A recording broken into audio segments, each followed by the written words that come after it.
Hello student, welcome to another video of our cortex classroom. আজ আবারও একটা বড় ভ্যাকেন্সি নিয়ে ডিসকাস করতে চলে এসেছি।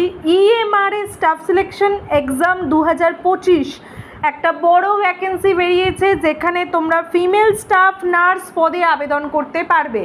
তোমরা জানো সম্প্রতি ওয়েস্ট বেঙ্গল হেলথ রিক্রুটমেন্ট বোর্ডের স্টাফ নার্স গ্রেড 2 এর ভ্যাকেন্সি বেরিয়েছিল। এরপর তোমরা রেলের নার্সিং সুপারিনটেন্ডেন্ট এবং বর্তমানে WBPDCL এবং ইএমআরএ স্টাফ সিলেকশন এক্সামের ফিমেল স্টাফ নার্সের জন্য কিন্তু ভ্যাকেন্সি বেরিয়েছে। আজ তোমাদের সাথে এই ফর্ম ফিল আপ রিলেটেড যাবতীয় যা যা ডিটেল আছে সেগুলো নিয়ে ডিসকাস করব। দেখো, একটু ভালো করে দেখো যে এখানে কিন্তু বিভিন্ন পদের জন্য তোমরা ফর্ম ফিল আপ করতে পারবে এবং প্রত্যেকটার জন্য কিন্তু আলাদা আলাদা এলিজিবিলিটি বা আলাদা আলাদা এসেন্সিয়াল কোয়ালিফিকেশন রয়েছে। এখানে কি কি পদের জন্য ভ্যাকেন্সি বেরিয়েছে: principal, PGT, TGT, female staff nurse, hostel warden, accountant, junior secretariat, assistant, lab attendant. আর টোটাল ভ্যাকেন্সি তোমাদের বেরিয়েছে এখানে 7267। টোটাল ভ্যাকেন্সি তোমাদের বেরিয়েছে 7267।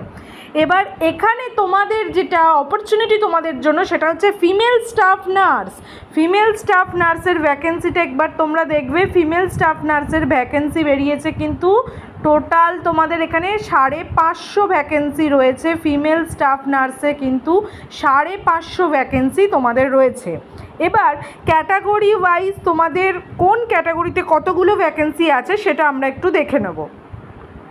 একটু দেখে নেবে তোমরা। এখানে দেখো খুব ভালো করে যে তোমাদের ফিমেল স্টাফ নার্সের জন্য কিন্তু টোটাল ভ্যাকেন্সি হচ্ছে 550। তার মধ্যে ইউআর অর্থাৎ আনরিজার্ভ ক্যাটাগরিতে ভ্যাকেন্সি রয়েছে কিন্তু 224টা। ইডাব্লিউএসে ভ্যাকেন্সি রয়েছে 55, ওবিসিতে রয়েছে 148, এসসিতে 82, এসটিতে 41। তাহলে বুঝতে পারছো তোমাদের কিন্তু এটাই প্রচুর ভ্যাকেন্সি রয়েছে। এবং যারা ফিজিক্যালি চ্যালেঞ্জ রয়েছে তাদের জন্য কিন্তু অনেক রকম ভিজুয়াল, হিয়ারিং, যাদের যা প্রবলেম রয়েছে সেই রিলেটেডও কিন্তু কিছু সিটস এখানে রয়েছে। তো সবথেকে বড় যে আপডেট, টোটাল ভ্যাকেন্সি যে 550, তার মধ্যে কিন্তু জেনারেল অর্থাৎ আনরিজার্ভ ক্যাটাগরি যারা রয়েছে তাদের জন্য কিন্তু 224টা ভ্যাকেন্সি রয়েছে। আচ্ছা, এর জন্য কি আমাদের রিটেন এক্সাম দিতে হবে? হ্যাঁ, অবশ্যই রিটেন এক্সাম কিন্তু তোমাদের এর জন্য দিতে হবে। এবং তোমাদের এর জন্য কি কি এসেনশিয়াল কোয়ালিফিকেশান লাগছে সেটা আমরা দেখে নেব। এসেনশিয়াল কোয়ালিফিকেশনের মধ্যে তোমরা দেখবে, এসেনশিয়াল কোয়ালিফিকেশনের মধ্যে তোমাদের লাগবে হচ্ছে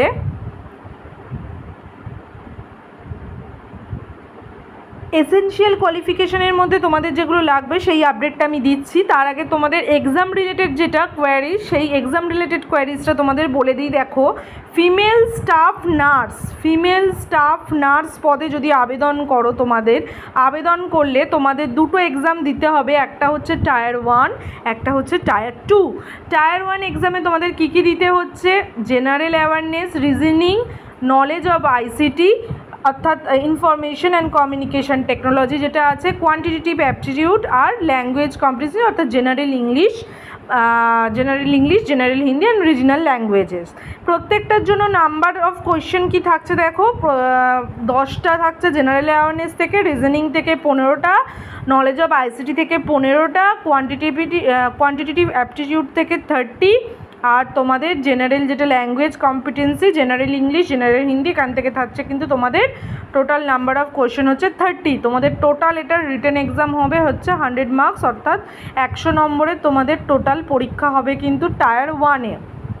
টায়ার 1-এর ক্ষেত্রে তোমরা টাইম পাচ্ছ কতক্ষণ? টায়ার 1-এ কিন্তু এখানে কিন্তু তোমরা টাইমটা অনেকক্ষণ পাচ্ছ, 2 আওয়ার্স ডিউরেশন তোমরা পাচ্ছ।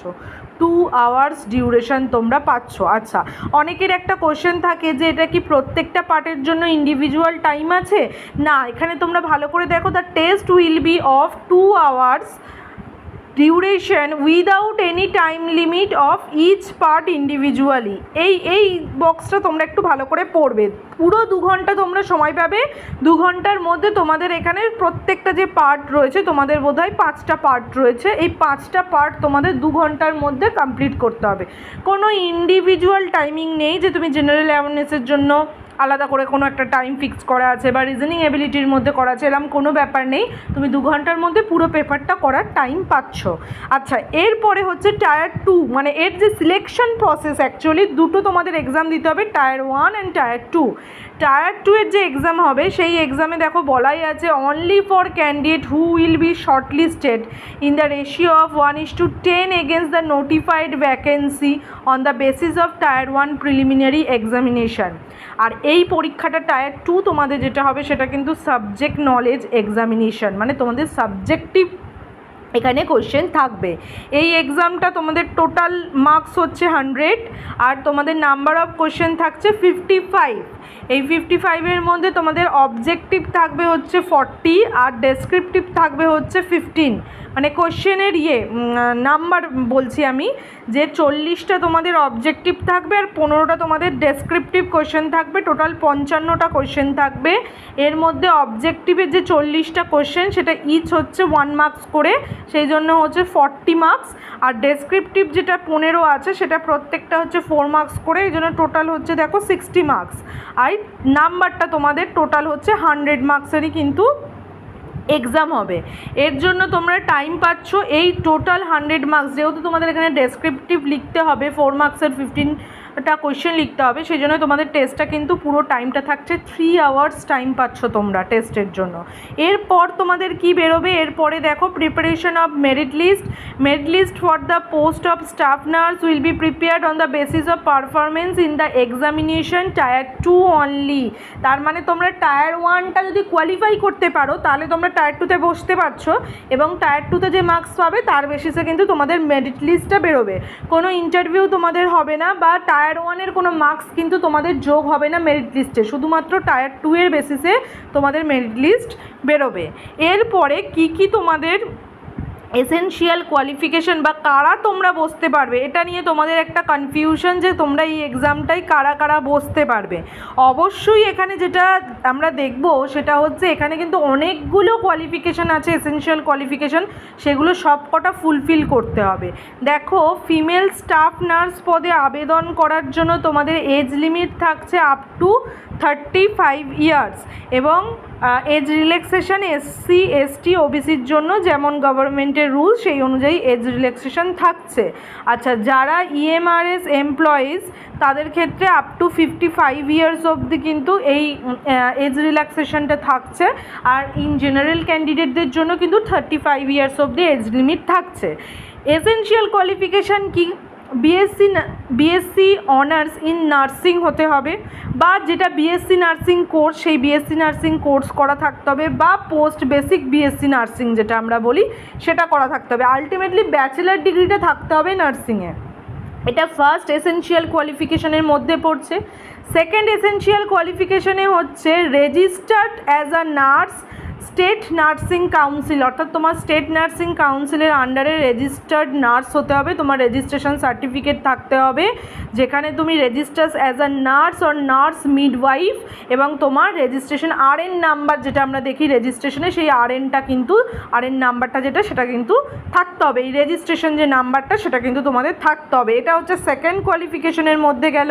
এবার আসছি থার্ড কোয়ালিফিকেশান। এটাও কিন্তু প্রত্যেকটা কোয়ালিফিকেশানই তোমাদের কিন্তু ফুলফিল করতে হবে। থার্ড যেটা বলা আছে সেটা হচ্ছে 2.5 ইয়ার্স এক্সপিরিয়েন্স, অর্থাৎ 2.5 বছরের তোমাদের এক্সপিরিয়েন্স থাকতে হবে ইন মিনিমাম 50 বেডেড হসপিটাল, 50 বেডের হসপিটাল, অর্থাৎ একটা 50 বেডের হসপিটালে কিন্তু তোমাদের ওয়ার্ক এক্সপিরিয়েন্স থাকতে হবে। মানে যদি 20-30 বেডের হসপিটালে ওয়ার্ক এক্সপিরিয়েন্স হয় তাহলে কিন্তু সেটা কাউন্ট হবে না। 2.5 বছরের 50 বেডেড হসপিটালে কিন্তু ওয়ার্ক এক্সপিরিয়েন্স থাকতে হবে। এক্ষেত্রে কিন্তু তোমাদের 1, 2 এবং 3 প্রত্যেকটাই এসেনশিয়াল কোয়ালিফিকেশান ফুলফিল করতে হবে। তোমরা দেখো এখানে লেখা আছে এসেনশিয়াল কোয়ালিফিকেশান 1, 2 and 3, এবং প্রত্যেকটা ফুলফিল যদি করে তাহলে কিন্তু তোমরা এখানে ফিমেল স্টাফ নার্স পদে আবেদন করতে পারবে। তাহলে খুব ভালো করে তোমরা এই ভ্যাকেন্সির ডিটেলটা কিন্তু তোমরা দেখে নেবে এবং ডিটেলটা দেখে নিয়ে কিন্তু তোমরা এর ফর্ম ফিল আপটা করবে।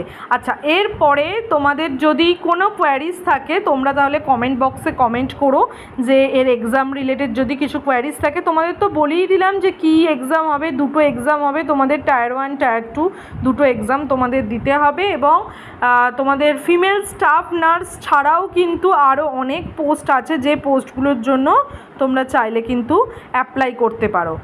আচ্ছা, কবে থেকে ফর্ম ফিল আপ হবে, এটাও তোমাদের একটা প্রশ্ন যে কবে থেকে ফর্ম ফিল আপ হবে বা কী হবে সেটা তোমাদের ডিটেলে জানানোর দরকার যে এটার ফর্ম ফিল আপটা কবে থেকে কী হবে।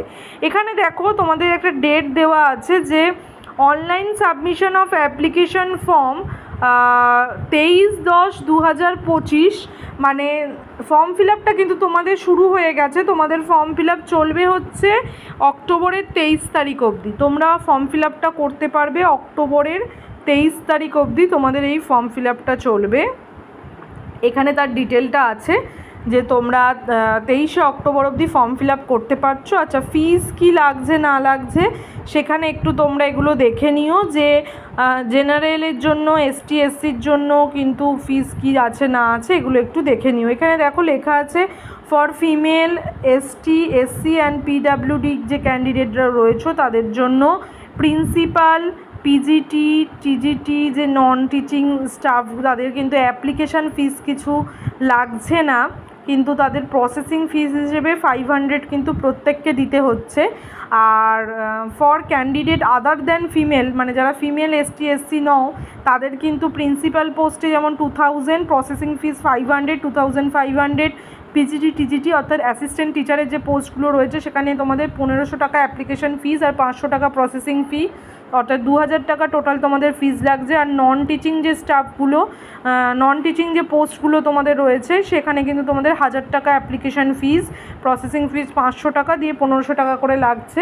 এখানে বলে রাখি খুব ভালো করে, তোমরা ফিমেল স্টাফ নার্স পদে যারা আবেদন করবে এখানে কিন্তু লেখাই আছে ফর ফিমেল, সেখানে ফিমেল স্টাফ নার্স পদে তোমরা আবেদন করবে। জেনারেল হও, এসটি হও, এসসি হও, যে ক্যান্ডিডেটই হও না কেন তোমাদের কিন্তু অ্যাপ্লিকেশান ফিস কিছু লাগছে না, কিন্তু তোমাদের প্রসেসিং ফিস যেটা সেই প্রসেসিং ফিসটা কিন্তু ম্যান্ডেটারি, অর্থাৎ 500 করে কিন্তু তোমাদের দিতে হবে, অর্থাৎ ফর্ম ফিল আপের জন্য তোমাদের 500 করে লাগবে।